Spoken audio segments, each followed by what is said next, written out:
xibaar yu wér te wóor ca tàng ba abonnez-vous pour ngeen di mën di jot suñuy vidéo. dal leen ak jàmm seen chaîne bi di Buzz 221 HD. kii di Abdoul Mbow di ak personnalité politique bu kenn dootu présenté ci réew mi di Sénégal yëkkati na ay kàddu daal di tëkku autorité yu bees yu fi daal di nekk jëmale ko ci 8 milliards yi nga xam ne moom lañ décaissé woon ne dañ koy dugal ci inondation bi te ne buñ ko leeralul dinañ daal di ibbi ak commission d'enquête parlementaire ngir par la force ñu daal di leeral 8 milliards yooyee fu ñu ko daal di dugal si li ni mel kii di Abdoul Mbow ne autorité yu bees yu daal di nekk ci bopp réew mi ginnaaw bañ leen fi falee dañoo ñëw di fàtt ñi ñeeg jubal jubanti ne li ni mel moom mooy seen slogan waaye ne lu leer ba am moom mooy que ne seen doxalin ak seen waxin xaajul bay dëppoog lu am te ne luy firndeel kàddoom yooyee moom mooy que ne premier ministre bii di Ousmane Sonko ginnaaw bañ fi daan amal loi de finances rectificatif ne kookee dafa xamaloon Sénégalais yi que ne 8 milliards jël nañ ko daal di koy dugal ci inondation yi daal di am ci réewu Sénégal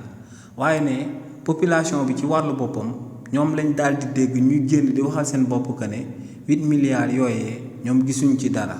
nee nag lu leer ba am moom mooy que ne buñ ibbiwaatee session budgétaire war a waxtaanee waat xaalis boobee nga xam ne débloqué woon nañ ko te mu tolloon ci 8 milliards de francs CFA